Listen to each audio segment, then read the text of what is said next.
우리 많은 성도들이 각자 나름대로 다양한 믿음의 생활을 하고 있습니다만 특별히 참 독특한 믿음의 몇 가지 유형이 있습니다. 첫 번째로는 이 달구지 같은 믿음이 있습니다. 이것은 누군가가 내 앞에서 끌어주든지 뒤에서 밀어주든지 해야만 갈 수 있지 혼자서는 가지 못하는 그런 믿음입니다.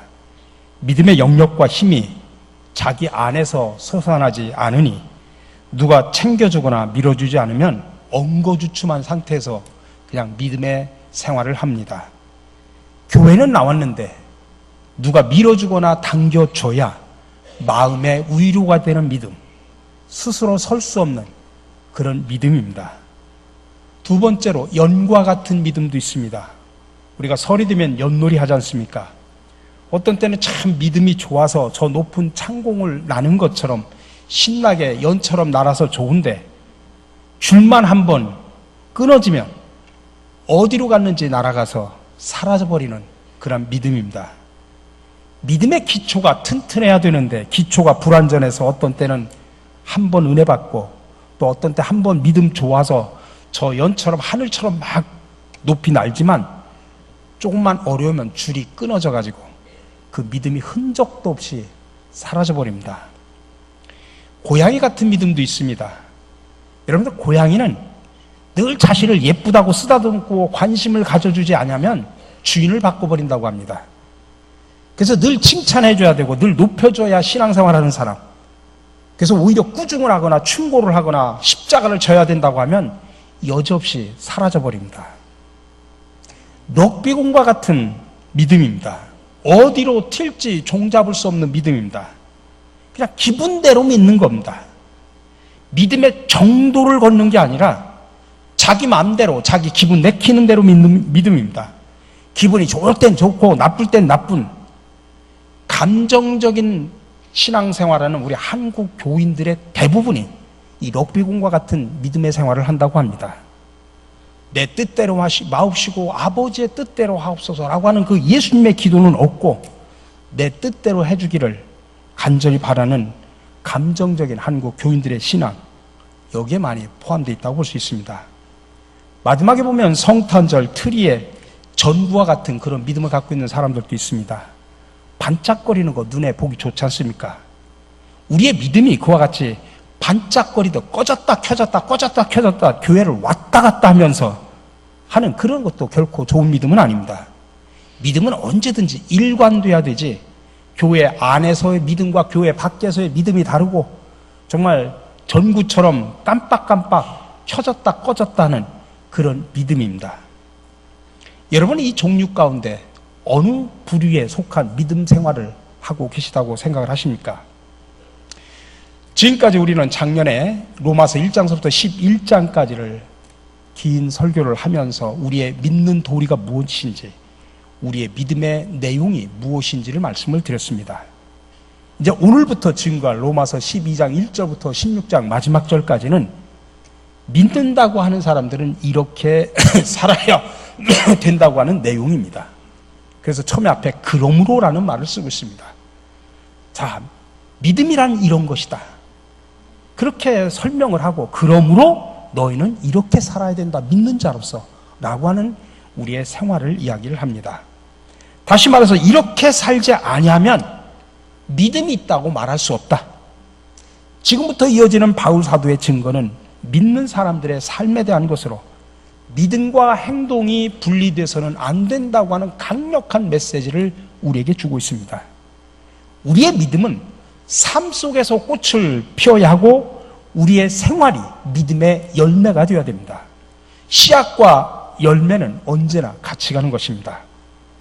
다시 말하면 믿는다고 하는 것은 이처럼 삶의 차원에서 이루어 비로소 완성되는 것이지, 삶으로 드러나고 삶으로 나타나고 삶으로 실천되지 않는 믿음은 결코 참다운 믿음이라 말할 수 없습니다. 그래서 바울 사도는 로마서를 이렇게 믿음과 생활의 조화에 강조를 두고 있습니다. 특별히 우리 한국 교인들에게는 이 조화가 더욱더 강조가 돼야 합니다. 결국 예수를 믿는다고 하는 것은 교회 다니면서 교인 노릇하는 것 아니냐라고 누가 그렇게 묻는다면 저는 감히 아니라고 대답을 할 수 있습니다. 그건 단지 믿음의 시작일 뿐입니다. 그게 믿음의 시작이라고 한다고 하면 행함은 믿음의 완성입니다. 믿음으로 시작해서 행동으로 결론이 내리지 않고 우리가 시작점에만 머물러 있다고 하면 그 믿음은 살아있는 믿음, 구원받는 믿음, 그렇게 말할 수 없습니다. 그래서 우리가 로마서를 읽을 때 1장부터 시작해서 11장까지 읽고 결론을 내려버리면, 그래서 12장 이하를 무시하거나 귀담아 경청하려고 하지 않으면 그는 절름발이 믿음에 불과합니다. 그래서 철학자 하이데거는 이렇게 말을 했습니다. 진리를 배우는 것은 진리 안에서 어떻게 사는 것인가를 배우는 것이다. 그 말을 오늘 말씀으로 적용시킨다고 하면 우리가 하나님의 말씀을 배우고 믿는 것은 그 하나님의 말씀 안에서 어떻게 사는 것을 배우고 믿는 것이다. 이렇게 말할 수 있습니다. 다시 말하면 예수를 믿는 것과 예수를 따라 사는 것은 두 가지가 아니라 하나입니다. 믿는 것 따로, 사는 것 따로, 그게 아니라는 이야기죠. 우리가 이 진리 안에서 이제부터 로마서 12장의 말씀을 들으면서 우리가 살고 있는 삶의 자리를 우리의 믿음과 같은지 다른지 여러분 묻고 또 물어야 됩니다. 야고보서 2장에서 말합니다. 만일 사람이 믿음이 있노라 하고 행함이 없으면 무슨 유익이 있으려 그 믿음이 능히 자기를 구원하겠느냐라고 하는 이 야고보서의 말씀. 마태복음 5장에서 너희의 의의가 서기관과 바리새인보다 더 낫지 못하면 결코 천국에 들어가지 못한다고 하는 예수님의 말씀 앞에서 과연 나의 믿음은 살아있는 믿음인지 죽은 믿음인지 과연 어떤 종류의 믿음인지 여러분 스스로 점검해야 됩니다. 우리 사랑하는 성도 여러분, 저와 여러분들 모두가 믿음과 행함의 조화, 행함 있는 그런 믿음을 통해서 하나님께 영광을 돌리고 세상에 나가 이웃에게는 하나님의 맛과 빛깔을 드러내는 저와 여러분들이 되시기를 주님의 이름으로 간절히 축원합니다. 오늘은 특별히 제가 12장 1절과 2절인데 제가 오늘 1절에다만 초점을 맞추고 다음 주에는 2절에다 초점을 맞춰서 두 번에 걸쳐서 말씀을 드릴 겁니다. 우리가 로마서 12장의 말씀을 듣는다고 하는 것은 어떻게 보면 우리의 영혼을 쪼개고 우리의 숨은 생각을 밝히 드러내고 우리의 잘못된 행실을 파헤치는 정말 괴로운 일입니다. 때로는 듣기 거북할 수 있고 실천하기 불가능할 때처럼 보일 수도 있습니다. 말씀을 듣고 회개하고 순종하기보다는 오히려 반발해가지고 빗나가는 경우도 있을 수 있습니다. 아니, 인기 없는 말씀이 될 수도 있습니다. 근데 지금까지 우리 한국 교회 설교가 인기에만 편승을 해가지고 하나님의 진정한 말씀을 놓쳐버렸기 때문에 오늘날 많은 한국 교회와 한국 교인들이 세상으로부터 개독교 소리를 듣고 세상으로부터 손가락질을 받는 겁니다. 얼마나 불행한 일입니까? 사도 바울은 옛날이나 아마 오늘 우리의 모습을 예측했는지 모르겠습니다만 옛날에 로마 교인뿐만 아니라 오늘 살아가는 우리들에게 그 간절한 마음을 가지고 이야기를 시작하면서 뭐라고 이야기하냐면 형제들아 라고 먼저 이야기를 합니다. 형제들아 라고 부르면서 이야기를 합니다. 형제 자매의 혈연을 뛰어넘는 신의적인 그런 믿음의 자세가 아니고는 이 로마서 12장의 말씀을 바로 전하거나 바로 들을 수 없기 때문에 바울 사도는 이 말씀을 시작하면서 형제들아 그렇게 시작하면서 이야기를 풀어갑니다. 여기서 형제라고 하는 말은 헬라어로 아델포스라고 하는 것인데 같은 뱃속에서 나왔다는 이야기입니다. 소위 말하는 피를 나는 형제 자매이기 때문에 남다른 것입니다. 우리는 육체적으로는 형제 자매가 아닙니다. 그러나 우리는 예수 그리스도 안에서 새롭게 거듭난 그리스도 안에서 형제 자매들입니다. 남다른 사랑이 있습니다. 남다르게 아껴줍니다. 남다르게 귀하게 생각합니다. 다른 사람들은 어떻게 생각할지 모르지만 형제 자매는 남다른 관계입니다. 예수님께서 마가복음에서 제자들을 향해서 뭐라고 그랬냐면 이제부터 너희를 종이라 부르지 않고 형제라 부르겠다라고 하셨습니다. 히브리서 2장 11절에 보면 고귀한 예수님이 저와 같은 사람들, 우리와 같은 사람들에게 형제라고 부르는 것을 부끄러워하지 않겠다라고 말씀하셨습니다. 여러분, 사람 중에는요 부모도 부끄러워하는 사람들이 있습니다. 그러나 주님께서는 우리와 같은 그런 죄인도 형제 자매 삼아 주신 것을 부끄러워하지 않았다고 하는 그 심정을 우리는 반드시 기억을 해야 됩니다. 지금 사도 바울이 로마서의 결론 부분을 시작하면서 그 첫 부분에서 로마 교인들에게 형제들아, 요즘 말로 하면 형제 자매들아, 그렇게 부르면서 권면의 말씀을 시작하는 것은 주님께서 제자들과 죄인들에게 형제라고 불렀던 그 남다른 따뜻한 심정으로 부르는 것입니다.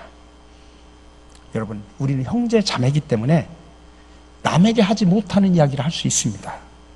아마 다른 사람이 얘기했다면 화나고 막 욕하고 그럴 텐데, 고쳐야 될, 나에 대해서 고쳐야 될 이야기, 아마 내 사랑하는 형제 자매가 한다고 하면 내가 마음의 문을 열고 노여움을 타지 않고 부끄러움 타지 않고 쉽게 받아들일 수 있습니다. 형제 자매가 아니면 누가 그렇게 듣기 거북한 이야기라고 할 수 있냐고 우리가 오히려 감사할 수 있습니다. 그 말들이 나를 욕하고 흉보는 것이 아니라 오히려 나를 사랑하기 때문에 하는 격려요, 사랑하기 때문에 하는 충고이기 때문에 내가 거부하지 않고 사랑으로 받아들이는 것입니다.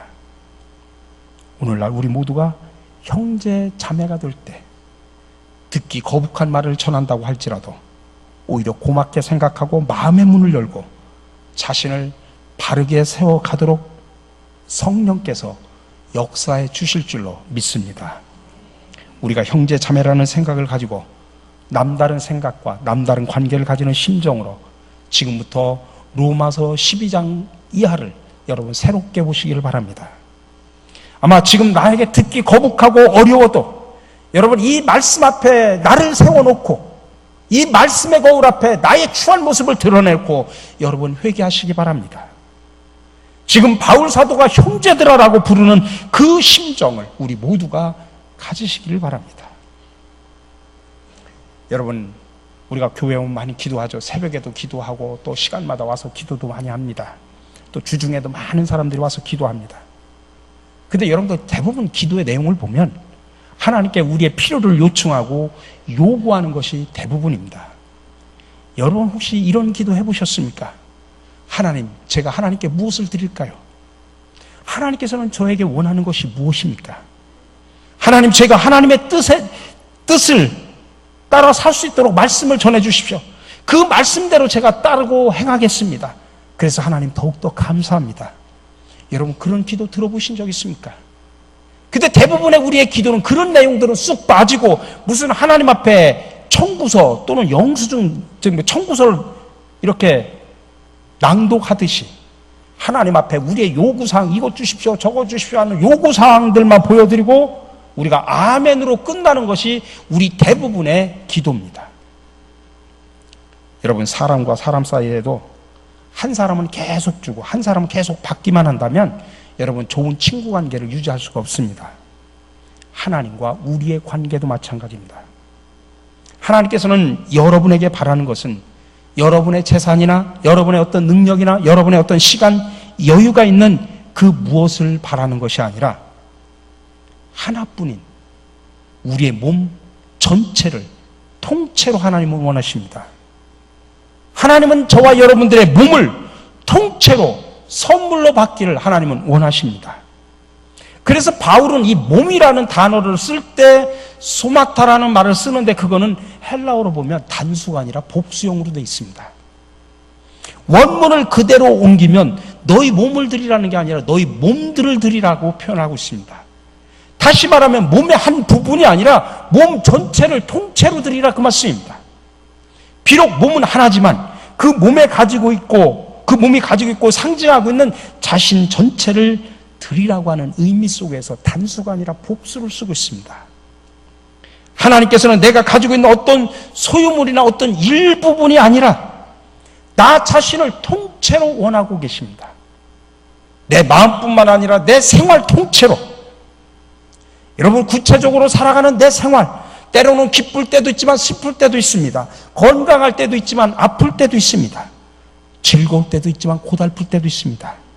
웃음이 날 때도 있지만 눈물이 날 때도 있는 그런 구체적인 나 자신의 삶 전체를 하나님께 드리라고 말하는 것입니다. 교회 안에서나 밖에서나 우리가 기독교인으로 봉사하고 헌신하고 전도하고 살아가는 그것만 하나님께 바치라는 것이 아닙니다. 내가 살고 있는 삶 전체, 그것을 지금 하나님은 원하고 계십니다. 그래서 칼 바르트라고 하는 유명한 신학자는 로마서를 주석하면서 로마서를 진정으로 이해하기 원하는 사람은 실제로 세상이 어떻게 살아가는지를 알도록 신문을 열심히 읽으라고 그렇게 표현했습니다. 그렇기 때문에 세상을 이해하지 못하고서는 로마서를 저 세상에서 올바로 적용할 방법이 없다는 뜻입니다. 그렇다면 더 나아가 우리가 저 세상에서 온전한 빛과 소금으로서의 역할을 감당하는 것도 어불성설이라는 뜻입니다. 하나님께서는 지금 교회에 와서 예배드리는 요 한 시간만 원하는 것이 아닙니다. 저 세상 밖에 나가서 싸우고 죽어가는 사람들, 권모와 실세 속에 살아가는 사람들, 무언가 살기 위해 애쓰지만은 실제로는 죽어가는 사람들, 그런 사람들의 실제적인 삶 전체를 하나님께서 늘 원하고 계시기 때문에 우리 자신들이 교회에 와서 예배드림으로 한 시간을 바치는 것, 내가 찬양대원이나 교사나 또 교회 차량 운행 한 시간 하는 것으로, 또 내가 헌금 좀 드리는 것으로 하나님께 드릴 것은 다 드렸다고 생각하고 그 다음은 내 마음이다, 내 생활이다, 그렇게 살아가는 것을 하나님은 원하지 않는다는 이야기입니다. 근데 사실 솔직히 말하면 요즘엔 예배 드리는 그 한 시간도 하나님 앞에 온전히 드리지 못하는 사람들이 얼마나 많은지 모릅니다. 만약 우리가 하나님 앞에 나와 예배 드리는 그 시간에 진정으로 내 몸을 통째로 산 제사로 드리는 시간이라고 생각하고 예배한다면 우리 이런 식으로 예배 드릴 수 있겠습니까? 만약 우리가 예배를 진정으로 드린다면 예배 후에 세상에 나가서 사는 삶은 자유시간이라고 생각하고 여러분 그렇게 살아갈 수 있겠습니까? 무엇을 하든지 교회 안에 있든지 교회 밖에 있든지 내 몸과 내 시간을 내 마음대로 그렇게 마구 살지는 못할 것입니다. 또한 우리는 종종 제물을 드리는 것을 내가 하나님께 드린다고 생각하기 쉬운데 성경은 결코 그렇게 말하지 않습니다. 하나님께서 우리의 제물이 탐이 나서 요구하시는 것이 아닌 것처럼 칼 바르트에 의하면 인간 하나님께 무엇을 바치는 행위는 하나님의 영광을 위하여 하나님이 요구하신 것을 하나님께 드리는 상징일 뿐이라고 말합니다. 많은 사람들이 그렇게 생각합니다. 내가 하나님께 바칩니다. 이것은 내 것인데 하나님께 드립니다. 이것은 내 몸인데 하나님께 드린다라고 하면서 생색을 내는 것이 아니다라는 말씀입니다. 여러분, 이미 모든 것은 이미 하나님의 것입니다. 근데 하나님께서 일정 기간 동안 내게 맡겨주셔서 나는 청지기의 자세로 살아간다고 하는 그런 믿음으로 그 모든 것을 하나님께서 원하시는 것, 내가 하나님께 진정으로 드려야 하는 것들의 표상에 불과하다고 하는 그런 고백으로 하나님 앞에 드려야 됩니다. 겨우 표상에 불과한 것을 전부를 드리는 것처럼 하나님이 과도하게 요구하신다고 아까워하는 마음으로 드린다면 하나님께 기뻐 받으시는 행위가 될 수 없습니다. 그것은 거룩한 산 제사가 될 수 없습니다. 인간의 행동은 하나님의 행위를 나타내고 표시하고 드러내는 행동일 때 그게 참 인간의 행동이지 내 마음대로 사는 것이 참 인간의 행동이 아닙니다. 또한 하나님 안에서는 영적인 것 따로 육적인 것 따로 구분이 없습니다. 영혼도 온전한 육체, 육체도 온전한 영혼 전체를 원하심으로 예배와 삶이 분리돼서는 안 됩니다. 하나님은 이렇게 우리의 전체를 바치는 제물을 받으십니다. 특별히 여러분, 하나님이 기뻐 받으시는 조건이 3가지가 있습니다. 꼭 명심하셔야 됩니다. 첫 번째로는 따라서 합시다. 살아있는 것으로 드리자. 살아있는 것으로 드려야 됩니다. 우리말 성경에는 너희 몸을 하나님이 기뻐하시는 산 제사로 드리라고 그렇게 나와 있지만 헬라 원문대로 번역하면 살아있는 것을 드리라고 하는 말이 먼저 나옵니다. 살아있는 것으로 드려야 하나님이 기뻐 받으신다는 이야기입니다. 그게 무슨 말이냐? 여러분, 구약의 제사법은 오히려 살아있는 짐승을 죽여가지고, 내 죄를 전가해서 죽여가지고, 내가 죽어야 되는데 내가 죽을 수 없으니까 내 죄를 제물에다가 전가해가지고 그 제물을 죽여가지고 각을 떠가지고서 태워서 또 피를 막 제단에 뿌려서 드리는 그런 방법으로 제사를 드렸습니다. 제물을 갖다 죽여가지고 드렸어요. 근데 여러분, 예수님을 보십시오. 예수님은 자신의 몸을 친히 제물로 오셔서 하나님 앞에 산채로 십자가에서 제물이 되어 죽으셨습니다. 그래서 우리가 하나님께 산 제물을 드린다고 하는 것은 예수 그리스도가 우리 대신 바쳐진 것을 생각하면서 살아있는 정신, 살아있는 육신, 살아있는 마음, 이것을 전체를 드리는 것입니다. 그와 같은 정신으로 사는 것입니다. 죽은 정신, 죽은 마음은 부패해서 썩어질 수밖에 없습니다. 물론 내가 몸이 병들었다고 할지라도 내 마음은 살아서 펄펄 뛰는 정신으로, 아니 내 육신이 건강하다고 하면 그 몸 전체를 하나님께 드려 산채로 드리는 그런 정성을 하나님은 원하십니다. 요즘은 좀 많이 달라졌습니다만 옛날 많은 사람들 보면은 세상에서 이것저것 하다가 안 되니까 목사나 해볼까? 그렇게 말하는 사람들.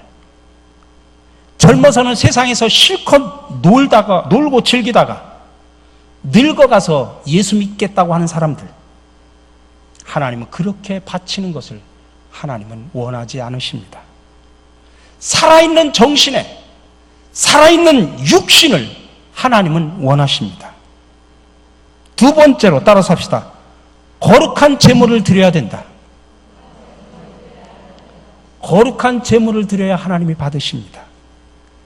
여러분, 거룩하다는 말은 구별된다는 이야기죠. 그럼 예수를 믿는다고 하면 뭔가 구별이 돼야 되는데, 여러분 보십시오. 솔직히 말하면 여러분이 세상에 나가서 세상 사람하고 여러분을 딱 놓을 때 구별되는 게 뭐가 있습니까? 여러분은 예수 믿는 사람이고 예수 믿지 않는 사람들하고 딱 갖다 놓고 섞어 놓으면 여러분 구별되는 게 뭐가 있습니까? 구별되는 건 제가 보면 딱 하나 있는 것 같아요. 주일날 되면 교회 오는 거. 그거 외에는 구별되는 게 하나도 없어요. 구별되는 게 여러분, 나는 세상에 가도 내가 세상 사람들하고 다르게 나는 구별된다라고 생각하는 거 뭐가 있다고 생각하십니까? 여러분의 생각과 가치관이 세상 사람들하고 다릅니까? 여러분의 언어가 다릅니까? 여러분이 하는 행동이 다릅니까? 똑같지 않습니까? 세상 사람들하고. 뭐가 구별이 됩니까?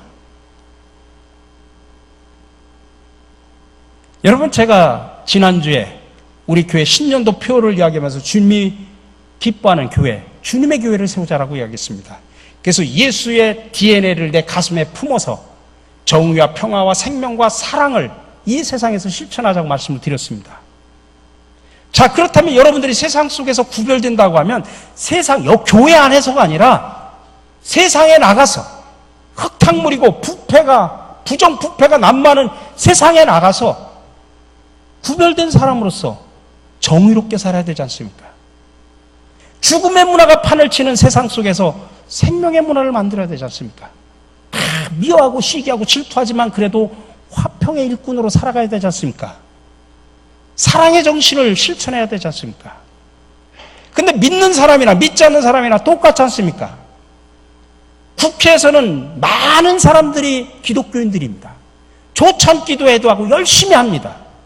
근데 다른 사람하고 다를 게 뭐가 있습니까? 똑같지 않습니까? 그러니 뭐가 구별이 됩니까? 하나님은 거룩한 제물을 드려야 기뻐하는데 그 거룩한 제물이라고 하는 것은 구별된 것인데 여러분들이 구별된 걸 뭘 드렸습니까? 세상 속에서 어떤 생각과 어떤 가치관과 어떤 행동을 통해서 구별된 모습을 주님 앞에 드리고 바쳤습니까? 구체적으로 말하면 세상 사람들은 다 나 잘났다고 살아가는 세상 속에서 여러분들은 그들하고 구별되게 여러분 겸손한 모습으로 살아왔습니까? 그렇지 않지 않습니까? 근데 주님은 거룩한 제물, 구별된 제물을 원하신다는 이야기입니다. 마지막으로 하나님이 기쁘시게 받을 만한 제물이어야 됩니다. 가인과 아벨의 제사를 지냈지만 아벨의 제사만 받았습니다. 야곱과 에서의 제사 중 야곱의 제사만 받았습니다. 왜 이런 차이가 날까요? 예물의 적고 많음이 아닙니다. 사람을 기쁘기 위해서, 자기 만족을 위해서 드리는 제사는 아무리 재물이 크고 훌륭해도 하나님은 기뻐 받으시지 않습니다. 하나님께 순종하는 마음으로 적은 것이라도 드리려고 하는 그 사람의 제사를 하나님은 기뻐 받으십니다. 여러분, 결국 재물의 차이는 하나님을 사랑하는 마음의 차이입니다. 근데 여러분 보십시오.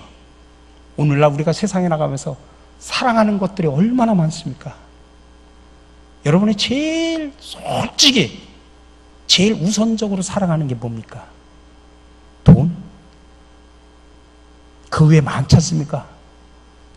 그러면서 뭘 하나님을 제일 먼저 사랑한다고 말을 합니까? 솔직해집시다, 우리가. 다시 말하면 재물의 차이는 하나님을 사랑하는 마음의 차이라고 말씀을 드렸는데, 우리가 세상에 나가면 사랑해야 될 것들이 너무나 많이 있습니다. 근데 그 사랑할 것들이 너무나 많은 속에서 우선순위로 하나님을 사랑할 수 있느냐, 이 말씀입니다.